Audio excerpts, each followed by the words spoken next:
therefore it couldn't qualify as an ACA compliance. So would you consider mental health being part of the DC Alliance so that could be used as a part of the ACA or in compliance with the Affordable Care Act as well? Without knowing all the issues why it is not included, my short answer would be yes, absolutely. I think that mental health should be a part of health insurance. Thank you. All right, wonderful. Let's thank you. Thank you all very much. Thank you so much. Thank you. If we have a new gadget at DC Latino Caucus, it's our mug, so I want to make sure that we present one to kind of the field members. So thank you so much for being here. Very appreciative. And we want to move it right along and at the same time apologize for having the timing a little bit off now, but we want to make sure that we are courteous not only to the people who are here, which includes some of the candidates, but also people online. We have about 8 people now who are watching us, and so we want to make sure that we keep on track. Our next panel members are going to be made up of the at-large members of the council, people who are running for members of the at-large council, and so I think we have 2 candidates here today. So we want to ask them to please get up on the table. I think their name tags are going to be placed shortly. We have Pedro Rubio here, I see him here, please, and Bennet-Fleming, who is also making his way up here.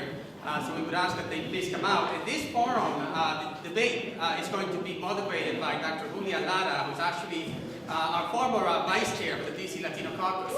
And the way this is going to be done, folks, it's simply, we already have about 12 pre-selected questions from the community and members of the organization.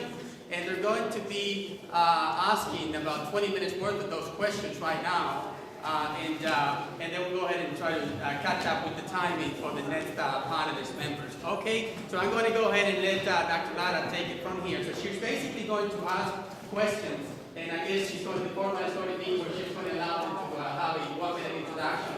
And then after that, then she'll go ahead and start questioning each one of them. And we won't have an opportunity for questions for this one here just because of the time we have. And so we want to make sure that not only for the people who are waiting to have their time in slot debate, but also people online who we told them about the timing. So I'm going to go ahead and give it up to Dr. Lara. Thank you so much. Thank you again. So we have already essentially articulated the rules, which are that each candidate will have essentially 5 minutes to make the introductory statements, and then subsequent to that, we will have the questions. Okay, so let's start with Pedro Rubio. Thank you.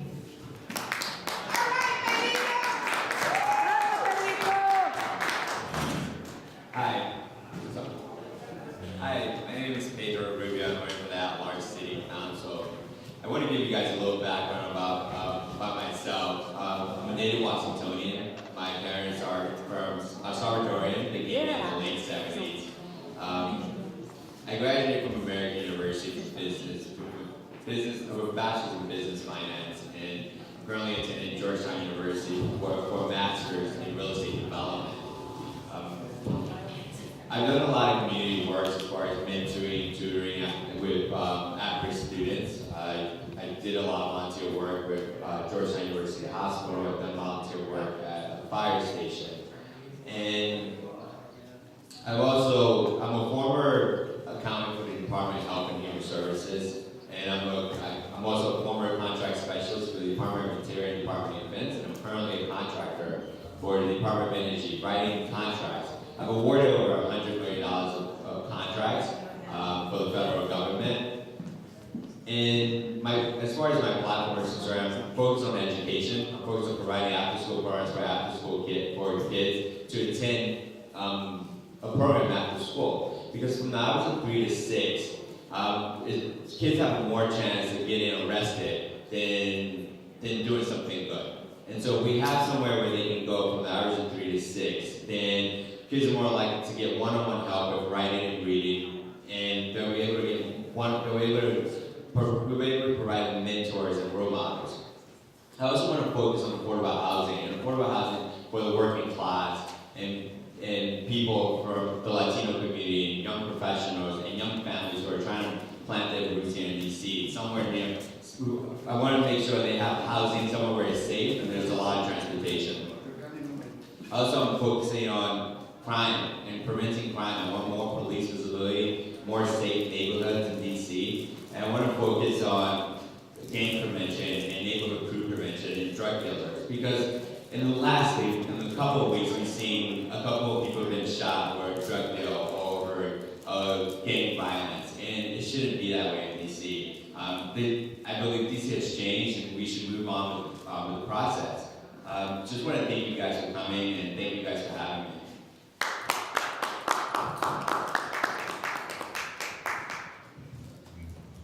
Yes, Mr. Brennan, 5 minutes, please. Good morning, everybody. Good morning. All right, my name is Bennet-Fleming, and I'm a candidate for at-large city council. I currently serve you as the United States Shadow Representative for DC. I've been in that post since 2012, and I wanted to begin by thanking the Latino Caucus. You've been very instrumental in my public office career thus far, supporting my campaigns in 2010 and 2012. And one of the main reasons I've had such a strong relationship with the Latino community is because I'm someone that believes that injustice anywhere is a threat to justice everywhere. And I believe that we're all intertwined in a single current of destiny. Therefore, what impacts one impacts another. What impacts one community impacts the other community. So if I care about fighting for equality for vulnerable groups across the District of Columbia, then certainly I have to care about opportunity in the Latino community.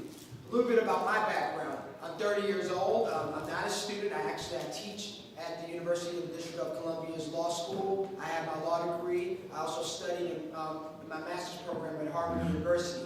And my story was a story of opportunity. I was born in the mid-'80s, some of the most turbulent times in our city's history, in a single mother household. And the time of the city was really in the middle of the crack epidemic, plagued by the drug wars. But because of educational opportunity, because my mother had enough money to send me to a good school, I was able to have a good foundation to go on to Morehouse College, to go on to study at Berkeley Law, to go on to study at Harvard Kennedy School. And my mom always taught me that if you get an opportunity, you have a responsibility to use that opportunity to come back and help others.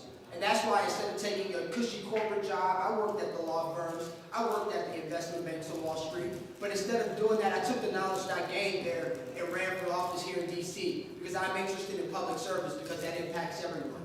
And when I think about this city and I observe what's going on in this city, I'm interested, I'm really intrigued because I see a lot of inconsistencies. You know, on one hand, we have a lot of signs of the city's prosperity. You know, 1,000 people move here every month. You know, we have cranes, 63 cranes up in the city, the highest retail market in the entire city. We have more people in the District of Columbia with advanced professional degrees than any city in the nation. Forbes magazine said that we're the second hippest city in the entire country. So we have a lot of signs of prosperity on one hand, but on the other hand, we have signs that show that the city has a lot of work to do, like the highest income inequality in the entire nation, like the highest achievement gap between black and white students in the entire nation, like having the highest poverty rate amongst people over the age of 65 in the entire nation. So the question for our public servants is, how do we use our city's increasing prosperity to create opportunities for everybody, create opportunities that are inclusive?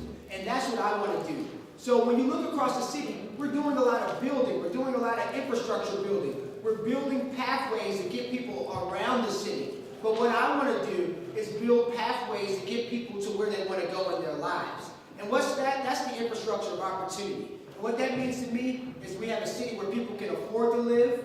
We have a city that has a strong education system that connects people to higher education. And we have an economy that's built around entrepreneurship and innovation.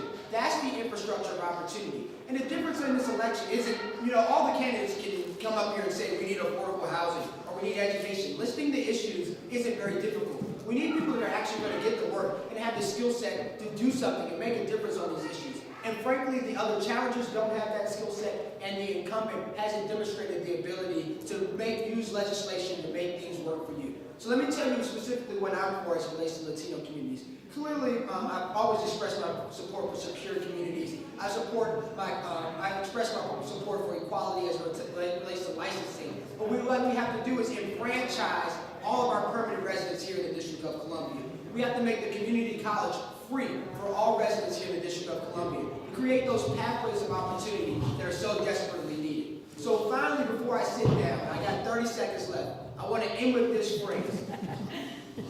The phrase is from Desmond Tutu, and what he says is, to do your little bit of good in the world wherever you are. Because it's those tiny bits of good put together that overwhelm the world. So what we're doing here in DC, we're doing our little bit of good. The Latino Caucus, us running for city council, so that put together our goods will overwhelm the world and transform the District of Columbia. Thank you so much.